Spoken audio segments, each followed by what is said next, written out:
Hello and what is up, hunters? You are welcome back to another video, and today we are going to be checking out the Kulve Taroth Siege, guys. The name Cyber Ghost, and let's get into it. Alright guys, so with the Kulve Taroth Siege, when it comes up during its week, you get two quests, one in high rank and one in master rank. And guys, the one in high rank is the most difficult and also most annoying. And yeah, I know you say that is supposed to be the easiest rank. Yeah, but the high rank quest is rather more difficult than the master rank quest. So for the high rank quest, the Kulve Taroth Siege, you have multiple objectives, but the main objective is to break the horns. So at the start of the pursuit, you start at level 1. So with level 1, you will not be having any tracks of Kulve Taroth or anything to track here. And for the first level of the pursuit, you start in a cave where you have to stop Kulve Taroth from retreating. So for this to happen, you have to keep your DPS up, just like the Safijiva Siege. So for this tunnel, you have to concentrate on doing a lot of damage. So you are provided with cannons, and also you can do border drops and also wall banks to keep your DPS going.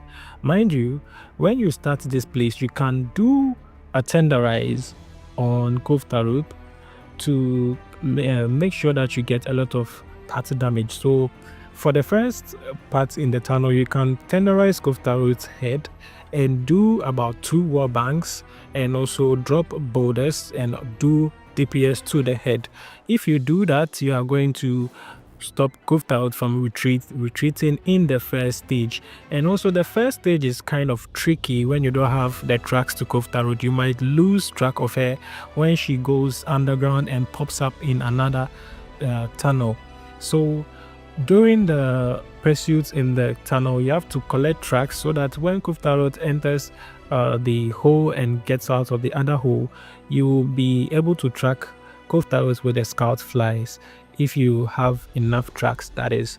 But if you don't have enough tracks, you can also use your headphones, because anytime Kulve Taroth pops out, she makes some kind of noise, and if you have your headphones plugged in right, you can hear the direction where she will roar from, and you can run to that side. If you haven't gathered enough tracks yet. So for the first part, if you are able to stop Kulve Taroth, she will move to the arena. That is the second stage where the fight begins. So that place, Kulve Taroth would actually fight back. She will not be walking around like in the tunnels. So there she will go into her full gold plating. So for that part, you have to break her parts. That is, you can break the chest, you can break the legs, or you can even continue your DPS on the head, because the horns are the main objective. And also, if you keep the DPS on the head while she is in her full gold plated mode, you can chip the horns, which can cause a nice topple for you to do more damage. And also with Kulve Taroth, she has this flinch that can cause a full topple for you to do lots of damage, but it is not always it doesn't always work, but sometimes it does work. So to trigger that topple, anytime Kulve Taroth is doing a big attack and she's about to finish the attack, just shoot one slinger armor to the head.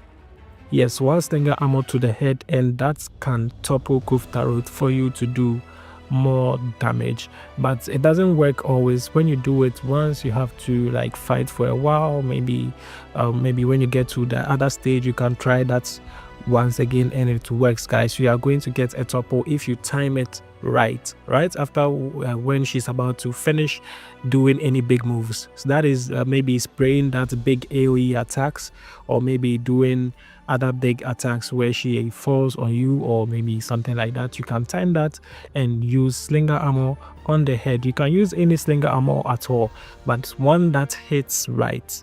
Yes, one that hits right. So don't use dank pots and expect that to happen. That's what I mean. So you can use maybe dragon pots or any other or any other slinger armor. Yes, guys. So for the stage in the fighting, for the first stage, I mean the second stage, that is the fighting stage, you have to continue with the part breaks. So you can tenderize all the parts, the weak point, that is the hands, the chest, and the head. Tenderize them to make them softer so that you can continue breaking the parts. And also for the element, dragon element is very good because dragon runs throughout. That if you would want to be switching out elements, thunder element is good when she is in her normal mode. That is when you first encounter her. But when she is in full gold plated mode, the ice element is very effective. But I advise you using dragon element because you can use dragon element from start to finish so that you can keep your DPS going non-stop, guys. So after the second stage, when you break the parts and you keep your DPS going, Taroth is going to move to the third stage. So you have to keep your DPS going, keep breaking the parts. If the part breaks goes on, you keep her attention. If you don't break parts, she's going to go away. So you have to continue breaking parts to keep her attention so that she will not retreat. So when she moves on to the third stage, that is where you have to keep on your DPS like very hard, because when you don't do that, she will leave very quickly. And also for the third stage, there are a few attack changes. She will add a bit more changes in her attacks, like she will get more lethal, so you have to watch out for that too. And also for the third stage, there is this boulder drop there that will help you very much. The boulder drop does damage and also keeps her toppled or keeps her on the ground for you to deal extra damage, so we have to watch out for that too. And also don't forget the wall bangs to give you more damage on parts. And after that, keep on breaking the parts until she goes underground to put new parts. And when she does that, keep breaking them and until she fully releases her gold plated. So for the third stage, when you do a lot of damage, do a lot of part breaks, she will remove her full gold plating, and you will see that there's a notification saying that Kulve Taroth has been released. So when that happens, you have to continue your DPS a bit, or maybe sometimes you wouldn't have to fight anymore. She will just move straight up to the final stage, that's the fourth stage. So you have to continue doing your part break and your DPS, and also you can keep your DPS on the head from this part going, because the final stage is only about the head. You can't break any more parts there.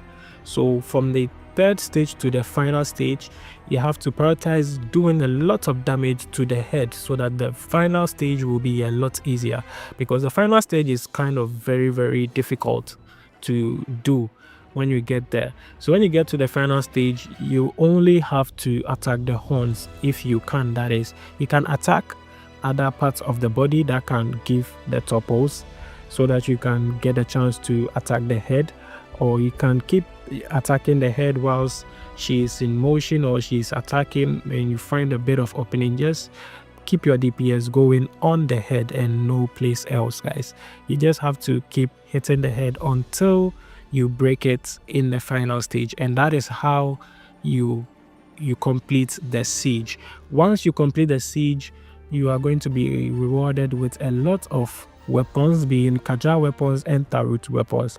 And also, guys, the Taroth weapons and the Kaja weapons, I will say the Kaja weapons are very good. They are better than the Taroth weapons because they come with critical element, but the Taroth weapons that they come with critical element, but the Kaja weapons does. So the Kaja weapons are very good, but you can also keep the Taroth weapons for other elemental builds if you like. And also don't forget to collect the monster drops whilst you are doing the siege. And when you break the horns too, you'll be allowed to carve the horns and get your melded weapons. That is how you get your Kaja weapons, that is. And you also get extra ones due to your siege progress, that is the part breaks that you got. It will also help you get your reward levels up. So guys, anytime you do the siege and you are not able to completely break the horns in a single run, the progress you did is carried on to the next siege that you do. That is why the pursuit is in levels. So you start in level 1 if you are not able to do it. Due to your progress in the first level and all the tracks you collected and everything, your pursuit level will increase to level 2. So the next level would be a lot easier for you to repel her in the cave, and also maybe the first stage and the second stage and the third. But the final stage is always kind of harder if you are not doing a lot of DPS on the head. So yes guys, that is how it goes. You just keep going until you are able to get the horns weaker in maybe level 5 or maybe level 6, I think. Or maybe I think the last time I did it solo, I was able to break the horns at level 5. It took quite a while because it was kind of my first time doing it solo. Yes, and also guys, this quest, it can be done solo with this method. Just keep your DPS and all that.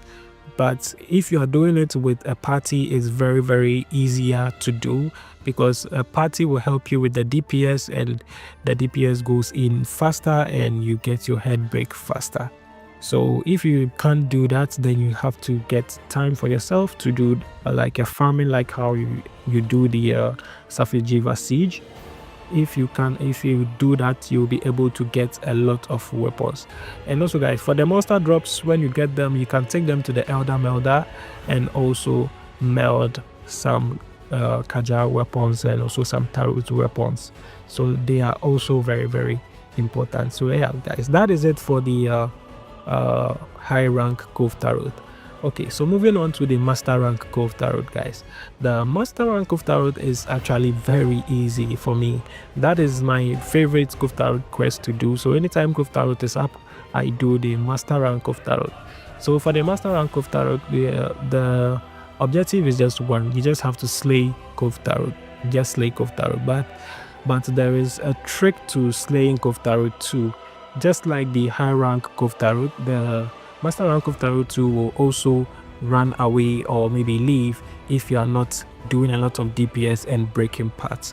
So to solo the master rank Kulve Taroth is actually easy, but you just have to follow these steps that I'm about to just put out there. So first of all, when you start the fight, you have to tenderize the chest, the hands, and the head. Maybe you can tenderize the head if you would like, but maybe sometimes I do, sometimes I don't.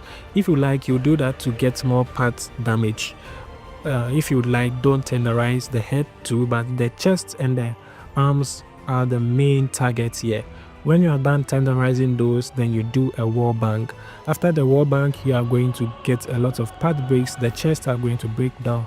The hands if the hands doesn't fully break down, it will be very weak for you to break. So after those part breaks, those 3 or 4 part breaks, Kulve Taroth's attention will be on you and she will stay longer for the fight. But after that, it doesn't mean that Kulve Taroth won't still live if you don't keep your DPS going. So after that warbang and the part breaks, keep on attacking to keep your DPS up and force Kulve Taroth to move to the second stage. So if you keep on doing your DPS, she will release her gold mantle and move on to the second stage. And also guys, for the second stage, there is the boulder drop. This boulder drop still works in master rank 2, so you can use the boulder drop to also do damage, and because the topple, do the damage on the head, get a lot of damage there, and also move on to the final stage. So for the final stage, it's a bit tricky. If you are doing your DPS and you are not doing it very well, Kulve Taroth can leave. So the final stage, I would advise you breaking the horns and keep the fights going. But for this one, the horns are very, very easy to break. It's not like the high rank of Taroth that the horns are the objective, so it's very kind of hard to break. This one is easy if you do some kind of war bangs and a lot of DPS, maybe maybe you have your great sword, you do a TCS, you get some 2-3 TCSs in there, you are gone. If you have your long sword, you get your helm breakers in there, maybe 3 or 2 helm breakers, with a good build, that is. So you can get your horn breaks, and when you break the horn, it keeps the fight going longer in the final stage for you to completely slay her, and it's very, very easy to do. But the one thing that makes the master rank of Taroth harder is the attacks. Her attacks deal more damage than the high rank of Taroth. The master rank of Taroth attack does a lot of damage. So when you are going in there, maybe if you don't have a good fire resistance, you can use a fire resistance mantle or use a build with fire resistance in there, because there's a lot of AoE attacks and the temporal mantle can save you from that. So if you can use a good fire resistance armor, or you can use your mantle. The Raging Braki armor is very, very good for this. You can use that and it will help you a lot, guys. So yes, that's about covers the master rank and high rank of Taroth. And also the elements are the same. You don't change it, you don't use any different element. Dragon runs through very smoothly, so you can use dragon for that. Yes, guys. So yeah, that is for the master rank and high rank of Taroth, guys. And also I'll be putting out my build, so check out my build and let me know what you think about that. That is the build I use to beat Taroth. And also this is the Taroth armor.